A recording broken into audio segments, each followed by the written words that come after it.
ದುಡ್ಡಿರೋರ್ ಮನೆಗೆ ಮಕ್ಕಳನ್ನ ಕಳಿಸಿ ಮಕ್ಕಳನ್ನ ಹತ್ರ ಮಾಡಿ ಆಮೇಲೆ ದುಡ್ಡು ಕೊಡ್ಬೇಕು ಅಂತ ಬೆದರಿಸೋ ಗ್ಯಾಂಗ್ ಒಂದು ಈ ಸಿಟಿಲಿ ಓಡಾಡ್ತಿದೆ ಅಂತ ನಿನಗೆ ಹೇಳಿದ್ದೆ ಅಲ್ವಾ? ಅದೇ ನಡೆದಿದೆ.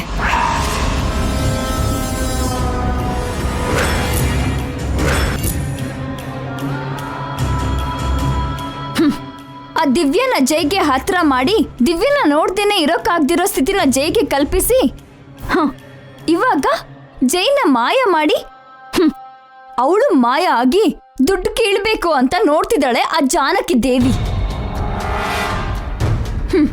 ಅವಳು ಎಲ್ಲಿದ್ದಾಳೋ ಹುಡುಕಿ ಅವಳು ಅಂತ್ಯ ನೋಡಿ ನನ್ನ ಜೈನ ಕರ್ಕೊಂಡು ಬರ್ತೀನಿ.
ನಾನೇ ನಿನ್ನ ಕಿಡ್ನಾಪ್ ಮಾಡಿದ್ದು.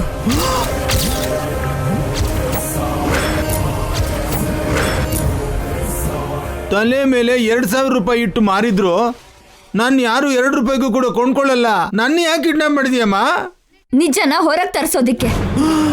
ಯಾವ ನಿಜ? ಗಂಡ ಹೆಂಡತಿ ಸೇರಿ ನನ್ನ ಹತ್ರನೇ ಡ್ರಾಮಾ ಆಡ್ತಿದ್ದೀರಾ? ಮರ್ಯಾದೆಯಿಂದ ಜೈನ ಏನ್ ಮಾಡಿದಿರೋ ಹೇಳಿ. ಅಯ್ಯೋ ದೇವ್ರೆ, ಜೈನ ನಾವೇನ್ ಮಾಡ್ತೀವಮ್ಮ? ಜೈ ನಮ್ಮ ಸೋದರಳಿಯ, ದಿನ ನಮ್ಗೆ ಫುಡ್ ಕೊಡ್ತಿರೋ ಅನ್ನದಾತ. ಮತ್ತೆ ಆ ಜೈ ವೈಫ್ ಆಗಿದ್ದ ನನ್ನ ಅಕ್ಕನ್ನ ನನ್ ಜೊತೆ ಸೇರಿ ಸಾಯಿಸ್ಬೇಕು ಅಂತ ನೋಡಿದ್ರಿ. ಅಂದ್ರೆ ನೀನ್ ನಮ್ಗೆ ಭಯ ಪಡಿಸ್ದೆ ಅಲ್ವೇನಮ್ಮ?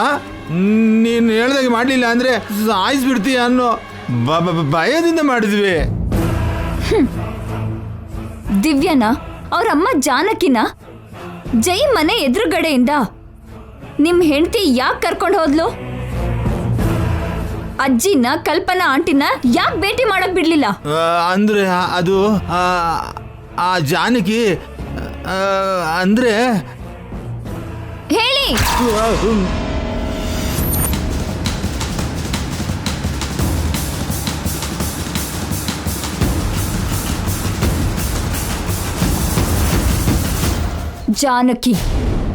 ಆ ಜಾನಕಿನ ಯಾಕೆ ಎಸ್ಕೇಪ್ ಮಾಡಿಸಿದ್ಲು? ನನ್ ಜೈ ಮಿಸ್ ಆಗೋದಕ್ಕೂ ಆ ಜಾನಕಿಗೂ ಏನಾದ್ರೂ ಸಂಬಂಧ ಇದೆಯಾ? ನೀವ್ ಮೂವರು ಸೇರಿ ನನ್ ಜೈನ ಏನ್ ಮಾಡ್ಬೇಕು ಅಂದ್ಕೊಂಡಿದ್ರಿ? ನಿನ್ ಮೇಲೆ ಆಣೆನಮ್ಮ, ಜೈನ ನಾವೇನ್ ಮಾಡಿಲ್ಲ. ಜೈನ ನೀವು ಕಿಡ್ನಾಪ್ ಮಾಡ್ದೆ, ನಾನು ಮಾಡ್ದೆ, ಯಾರು ಮಾಡಿದ್ದಾರೆ? ಆ ಜಾನಕಿ ಮಾಡಿದ್ಲಾ? ಯಾರು ಆ ಜಾನಕಿ? ಯಾರು?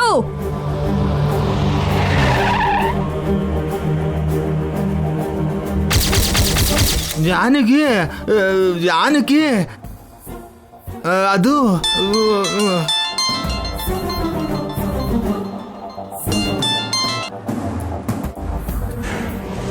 ನಿನ್ನ ಹೆಂಡತಿನೇ ಕಾಲ್ ಮಾಡ್ತಿದ್ದಾಳೆ.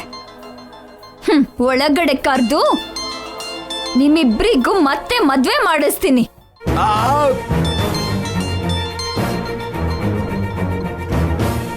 ಹಲೋ ಹಲೋ, ನೀನು ಹೇಳಿದ ಜಾಗಕ್ಕೆ ನಾನು ಬಂದಿದ್ದೀನಮ್ಮ.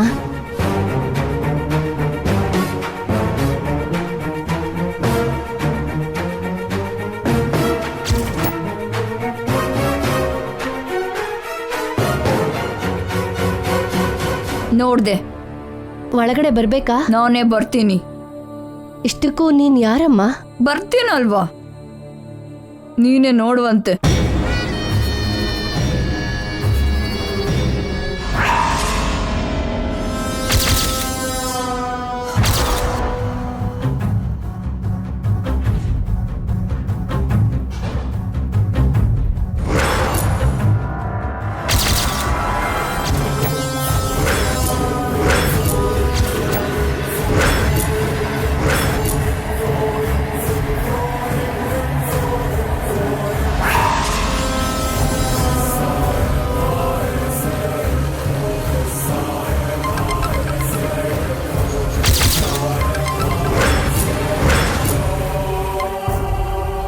ಎಲ್ಲಿದ್ಯಮ್ಮ ನೀನು? ನಾನು ಒಬ್ಳಿಗೆ ಬರೋಕ್ ಹೇಳಿದ್ದೆ ಅಲ್ವಾ, ಇಬ್ಬಿಬ್ರು ಯಾಕೆ ಬಂದಿದ್ದೀರಾ? ಇಲ್ಲಮ್ಮ, ನಾನೊಬ್ಳೇ ಬಂದಿದ್ದೀನಿ. ನನ್ ಜೊತೆ ಯಾರು ಬಂದಿಲ್ಲ. ನನ್ನ ಹತ್ರನೇ ಡ್ರಾಮಾನ? ನಿನ್ ಕಾರ್ ಹಿಂದಿನ ಸೀಟಲ್ಲಿ ಯಾರೋ ಇದ್ದಾರೆ ನೋಡು.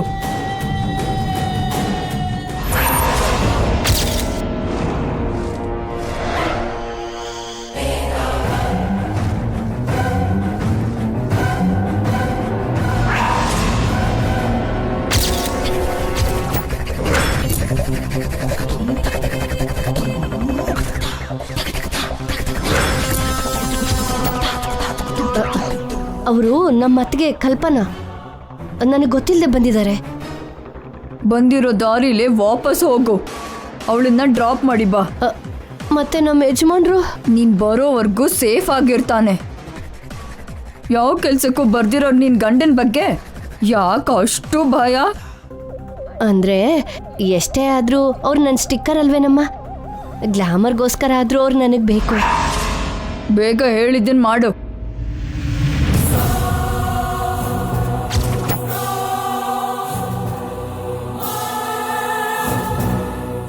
ಧ್ವನಿ ಕೇಳ್ತಾ ಇದ್ರೆ ನಿತ್ಯ ಥರ ಇದೆಯಲ್ಲ.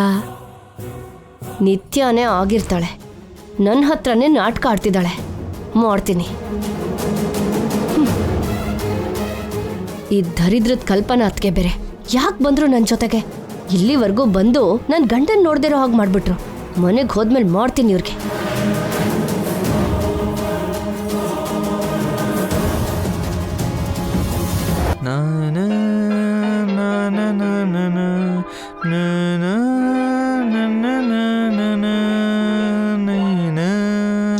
ನೀನೇ ಸಾಕಿದ ಗಿಣಿ, ನನ್ನ ಮುದ್ದಿನ ಗಿಣಿ, ಹದ್ದಾಗಿ ಚುಚ್ಚಿತಲ್ಲೋ ಇದು ಹದ್ದಾಗಿ ಸರ್, ಚುಚ್ಚಿತಲ್ಲೋ. ಇವರೊಬ್ರು ಸಂಗೀತ ಅಂದ್ರೆ ಕಿವಿ ಕತ್ತರಿಸ್ಕೊಂತಾರೆ ಅಂತ ಕೇಳಿದ್ದೀನಿ.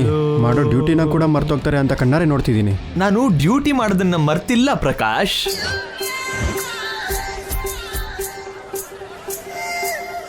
Twenty 24 hours I am on duty.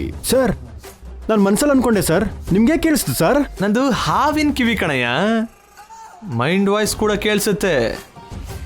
ಇಷ್ಟಕ್ಕೂ ನಾನು ಹೇಳಿದ ಕೆಲಸ ಏನು ಮಾಡಿದೆ? ಅದನ್ನ ಹೇಳಕ್ಕೆ ಬಂದೆ ಸರ್. ಜಾನಕಿ ದೇವಿಗೋಸ್ಕರ bus stand, railway station, airport, outer ring road, ಎಲ್ಲ ಚೆಕ್ ಪೋಸ್ಟ್, ಎಲ್ಲ ಜಾಗದಲ್ಲಿ ನಿಗಾ ಇಟ್ಟಿದ್ದೀನಿ ಸರ್. ಸರ್, ಬಟ್ ಎಲ್ಲೂ ಕಾಣಿಸ್ಲಿಲ್ಲ ಸರ್. ಅವಳು ಹೇಗಿರ್ತಾಳಂತ ನಿಂಗೆ ಗೊತ್ತಾ? ಇಲ್ಲ ಸರ್. ಹೋಗ್ಲಿ, ನಂಗೆ ಗೊತ್ತಾ? ಇಲ್ಲ ಸರ್. ಅವಳನ್ನ ಹುಡುಕ್ತಾ ಇದ್ದಾರಲ್ಲ, ಅವ್ರಿಗಾದ್ರೂ ಗೊತ್ತಾ? ಇಲ್ಲ ಸರ್. ಮತ್ತೆ ಅವಳು ಕಾಣಿಸ್ತಾ ಇಲ್ಲ ಅಂತ ಹೆಂಗೆ ಹೇಳ್ತಾ ಇದೆಯಾ? ಅಂದರೆ ಸರ್, ಇಬ್ರು ಚಿಕ್ಕ ಮಕ್ಳ ಜೊತೆ ಇರೋ ಒಬ್ಳು ಯಂಗ್ಸ್ನ ಹುಡುಕಿ ಅಂತ ಹೇಳಿದೆ ಸರ್. ಓಹೋ, ವೆರಿ ಇಂಟೆಲಿಜೆಂಟ್ ಗಾಯ್. ಆಮೇಲೆ ಜಾನಕಿ ಅವ್ರನ್ನ ನಾಣಿ ಮನೇಲಿ ಇರಿಸಿದ ಕ್ಯಾಬ್ ಡ್ರೈವರ್ ಶೇಖರ್ ಮನೇಲೂ ಕೂಡ ಹುಡುಕ್ಸಿದೆ ಸರ್. ಅಲ್ಲೂ ಇಲ್ಲ ಸರ್. ಅವ್ರು ಗೊತ್ತಿರೋರು ಇನ್ಯಾರೂ ಇಲ್ಲ. ಇನ್ನೆಲ್ಲಿ ಹುಡುಕ್ಸ್ಬೇಕು ಗೊತ್ತಾಗ್ತಿಲ್ಲ ಸರ್.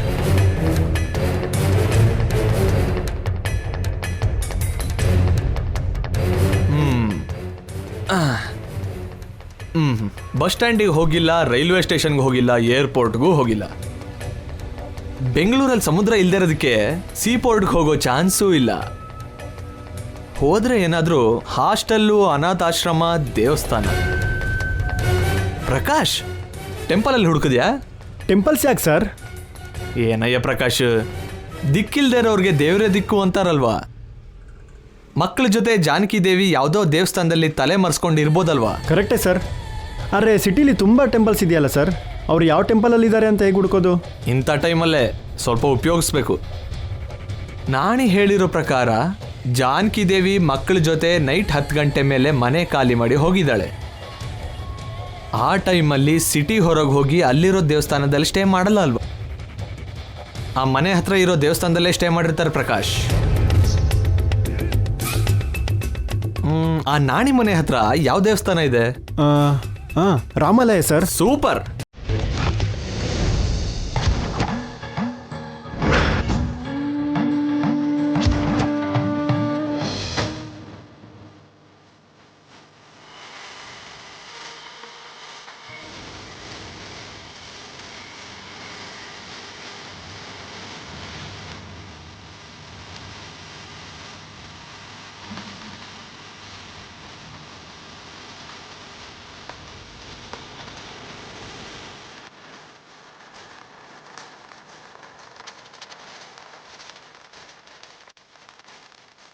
ಅಮ್ಮ,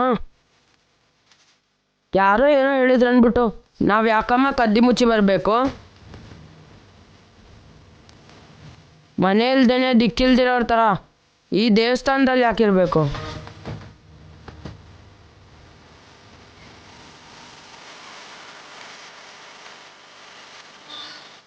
ನಾವು ದಿಕ್ಕಿಲ್ದಿರೋರು ಆಗೋಗಿದ್ದೀವಿ. ನಮಗೆ ಯಾರೂ ಇಲ್ಲ. ಯಾವ ದಿಕ್ಕು ಇಲ್ಲದೆ ಇರೋರಿಗೆ ದೇವರೇ ದಿಕ್ಕು ಅಂತಾರೆ. ಅದಕ್ಕೆ ಈ ದೇವಸ್ಥಾನದಲ್ಲಿದ್ದೀವಿ. ಶೇಖರ್ ಮಾವನ್ ಮನೆಗೆ ಹೋಗೋಣ ಅಮ್ಮ, ಅಲ್ಲಿ ತಾತ ಕೂಡ ಇದ್ದಾರೆ. ನಾವು ಯಾರಿಗೂ ಭಾರ ಆಗಬಾರ್ದು ದಿವ್ಯಾ. ನಮ್ಮಿಂದ ಯಾರಿಗೂ ತೊಂದರೆ ಆಗಬಾರ್ದು. ಆ ಮನೆ ಬೇಡ ಅಂದರೆ ಇನ್ನೂ ತುಂಬ ಮನೆ ಇದೆಯಾ ಅಲ್ವೇನಮ್ಮ? ಯಾವುದೋ ಒಂದು ಮನೆ ಬಾಡಿಗೆ ತೊಗೊಂಡಿರೋಣ. ಯಾವುದೋ ಒಂದು ಮನೆ ಅಲ್ಲ ಅಭಿ, ನಮಗೆ ತಕ್ಕ ಮನೆ ಬೇಕು. ಆ ಮನೆಯಲ್ಲಿ ನಾವು ಭದ್ರವಾಗಿರ್ಬೇಕು. ಎಲ್ಲರೂ ನಾಣಿ ಅಂಕಲ್, ಮೀನಾಕ್ಷಿ ಆಂಟಿ ಹಾಗೆ ಇರಲ್ಲ ಅಲ್ವಾ? ಹಾಗಾದ್ರೆ ಮತ್ತೆ ಆ ಮನೆಗೆ ಹೋಗೋಣ. ಆ ಮನೆನ ಬೇಡ ಅನ್ಕೊಂಡೆ ಅಲ್ವಾ ಬಂದಿದ್ದೀವಿ. ಜೊತೆಗೆ ನಮಗೋಸ್ಕರ ಆ ಮನೆಗೆ ಪೊಲೀಸರು ಬರ್ತಾರೆ. ನಿಮ್ಮ ಓದು ಭವಿಷ್ಯ ಹಾಳಾಗುತ್ತೆ ಕಣ್ರು. ನಾವು ತಪ್ಪು ಮಾಡದೇ ಇರುವಾಗ ಯಾರಿಗೆ ಯಾಕಮ್ಮ ಭಯ ಪಡಬೇಕು? ಆ ಪೊಲೀಸವ್ರು ಅಂದರೆ ನನಗೇನು ಭಯ ಇಲ್ಲ. ಅವ್ರ ಜೊತೆ ನಾನು ಮಾತಾಡ್ತೀನಿ. ಆ ಮನೆಗೆ ಹೋಗೋಣಮ್ಮ. ಬೇಡ ಅಭಿ, ನನಗೆ ಸ್ವಲ್ಪ ಯೋಚನೆ ಮಾಡೋದಕ್ಕೆ ಬಿಡು. ಅಲ್ಲಿವರೆಗೂ ಇಲ್ಲೇ ಇರೋಣ. ಅಲ್ಲಿವರೆಗೂ ಆ ದೇವರು ಏನಾದರೂ ದಾರಿ ತೋರಿಸ್ತಾನೇನೋ ನೋಡೋಣ. ಆ ದೇವ್ರಿಗೆ ಯಾವ ದಿಕ್ಕು ಇಲ್ಲದೆ ದೇವಸ್ಥಾನದಲ್ಲಿದ್ದಾನಮ್ಮ. ಆ ಕಲ್ಲಿನ ಗೊಂಬೆ ನಮಗೇನು ದಾರಿ ತೋರಿಸತ್ತೆ?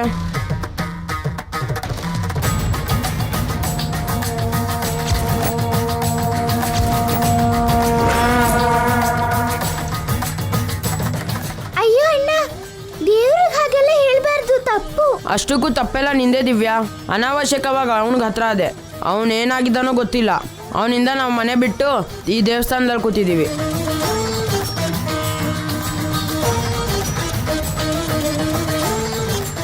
ಪಾಪ ಅವ್ರು ಹೇಗಿದ್ದಾರೋ ಏನು? ಏನು ಪಾಪ? ಅವನ ಮೇಲೆ ಕರುಣೆ ತೋರಿಸ್ಬೇಕಾಗಿರೋ ಅಗತ್ಯ ಇಲ್ಲ. ಅವ್ನು ಮಾಡಿರೋ ಪಾಪಗಳೇ ಅವನಿಗೇನೋ ಒಂದು ಮಾಡಿರತ್ತೆ. ಅಭಿ, ಸುಮ್ಮನೆ ಇರ್ತೀಯಾ?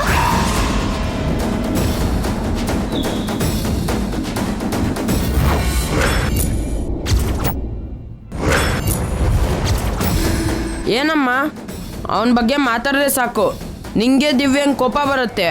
ನನಗೆ ಬೈತಿರಲ್ಲ ಯಾಕೆ? ಅವರು ಪಾಪ ಮಾಡಿದ್ದಾರೆ ಅಂತ ನಿನಗೆ ಗೊತ್ತಾ? ಅನಾವಶ್ಯಕವಾಗಿ ಆರೋಪ ಮಾಡಬೇಡ. ನೀನು ಪಾಪನ ಮಾಡಬೇಡ. ಅವರಿಗೆ ಒಳ್ಳೇದಾಗಬೇಕು ಅಂತ ಏನು ಕೇಳ್ಕೊಳ್ಳಿಲ್ಲ ಅಂದ್ರು ಕೆಟ್ಟದಾಗಬೇಕು ಅಂತ ಮಾತ್ರ ಕೇಳ್ಕೊಬೇಡ. ತುಂಬಾ ತಪ್ಪು.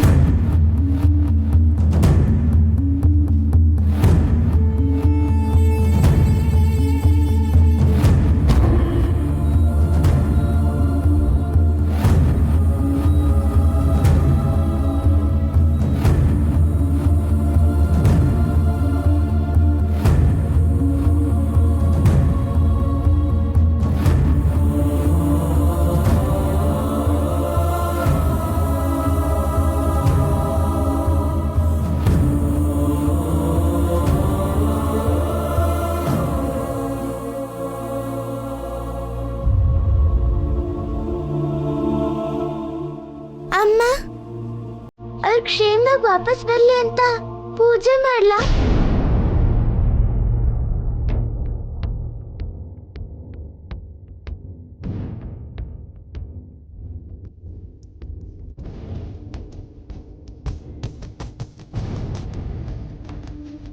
ಪುರೋಹಿತ್ರೆ, ಅಮ್ಮ,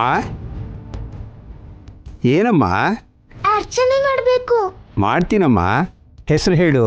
ಸೂರ್ಯವಂಶದ ಜಯಸೂರ್ಯ. ಯಾರಮ್ಮ ಅವರು? ನಿಮ್ಮ ಅಪ್ಪನ?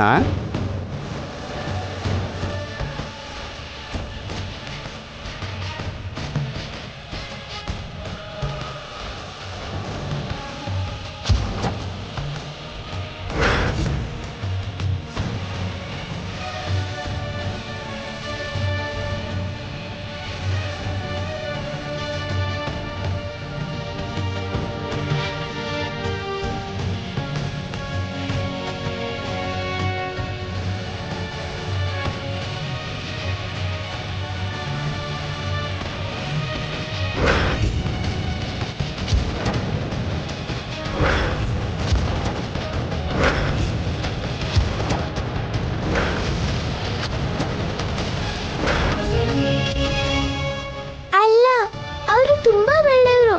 2 ದಿನ ಯಾಕೂ ಕಾಣಿಸ್ತಾ ಇಲ್ಲ. ಅಯ್ಯೋ ಪಾಪ. ಅವ್ರು ಬೇಗ ವಾಪಸ್ ಬರ್ಬೇಕು ಅಂತ ಆ ದೇವ್ರ ಹತ್ರ ಹೇಳ್ರಿ. ಖಂಡಿತ ಹೇಳ್ತೀನಮ್ಮ.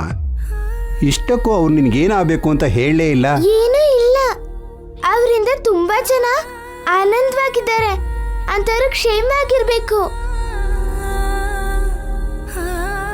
ಆಹಾ, ಇಷ್ಟು ಚಿಕ್ಕ ವಯಸ್ಸಿನಲ್ಲೇ ದೇವರು ನಿನ್ಗೆ ಎಷ್ಟು ಒಳ್ಳೆ ಬುದ್ಧಿ ಕೊಟ್ಟಿದ್ದಾನೆ ತಾಯಿ. ನಿನ್ನ ಮುಗ್ಧ ಮನಸ್ಸಿಗೆ ಕರಗದೇ ಇರೋ ದೇವರಿರ್ತಾನ. ತಪ್ಪದೇನೆ ಅರ್ಚನೆ ಮಾಡ್ತೀನಮ್ಮ. ನಿನ್ನ ಕೋರಿಕೆನ ದೇವರಿಗೆ ತಿಳಿಸ್ತೀನಿ. ಹರಿ ಓಂ ಶ್ರೀಮನ್ ಮಹಾಗಣಾಧಿಪತಿಯ ನಮಃ. ಏನಮ್ಮ? ಮತ್ತೆ ನಿಮ್ ಕೊಡೋದಿಕ್ಕೆ ನನ್ನ ಹತ್ರ ದುಡ್ಡಿಲ್ಲ. ನಿನಗೋಸ್ಕರ ಹೇಳೋದಿಕ್ಕೆ ನನ್ನ ಹತ್ರ ವೇದ ಮಂತ್ರಗಳಿದೆಯಲ್ಲಮ್ಮ. ಹರಿ ಓಂ ವಿಶ್ವಂ ವಿಷ್ಣು ವಶತ್ಕಾರೋ ಭೂತ ಭವ್ಯ ಭವತ್ ಪ್ರಭೋ ಭೂತ ಉದ್ಭೂತ ಭೂದ್ಭಾವ ಭೂತಾತ್ಮ ಭೂತ ಭಾವನಃ ಭೂತಾತ್ಮ ಪರಮಾತ್ಮ ಚ ಮುಕ್ತಾನಾಂ ಪರಮಾಗತಿ ಅವ್ಯಯ ಪುರುಷ ಸಾಕ್ಷಿ ಕ್ಷೇತ್ರೋಗ್ನಕ್ಷರೇವ ಚ ಯೋಗೋ ಯೋಗವಿದಾಂ ನೇತಾ ಪ್ರಧಾನ ಪುರುಷೇಶ್ವರಃ ನಾರಸ್.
ನೀನ್ ಮಾಡಿದ ಕೆಲಸ ಏನು? ಅವ್ರ ಕ್ಷೇಮವಾಗಿ ವಾಪಸ್ ಬರ್ಬೇಕು ಅಂತ ನಾನ್ ದೇವ್ರ ಹತ್ರ ಪೂಜೆ ಮಾಡಿಸ್ದೆ. ಆ ಪ್ರಸಾದ ನೆಲಕ್ಕೆ ಬಿಸಾಕ್ತಿಯಲ್ಲ. ಆ ಪೂಜೆ ನಮ್ಮಂಗೋಸ್ಕರ ಮಾಡಿಸಿದ್ರೆ ಇಷ್ಟ ಇಲ್ಲದೆ ಇದ್ರು ಆ ಪ್ರಸಾದನ ಕಣ್ಣಿಗೆ ಹೊತ್ಕೊಂಡು ತಿಂತಿದ್ದೆ. ಅವ್ರು ವಾಪಸ್ ಬರೋದು ನಿನ್ಗೆ ಇಷ್ಟ ಇಲ್ಲ ಅಲ್ವಾ ಅಣ್ಣ? ಅವನಿಂದ ಕಷ್ಟಪಡೋದು ಇಷ್ಟ ಇಲ್ಲ. ಅವನು ಯಾವತ್ತಿಗೂ ವಾಪಸ್ ಬರಲಿಲ್ಲ ಅಂದ್ರು ನಮಗೇನು ನಷ್ಟ ಇಲ್ಲ. ಅಣ್ಣ, ನೀನ್ ಅಮ್ಮನ ಬಗ್ಗೆ ಯೋಚನೆ ಮಾಡಬೇಕು, ಅವನ ಬಗ್ಗೆ ಅಲ್ಲ. ನಡಿ.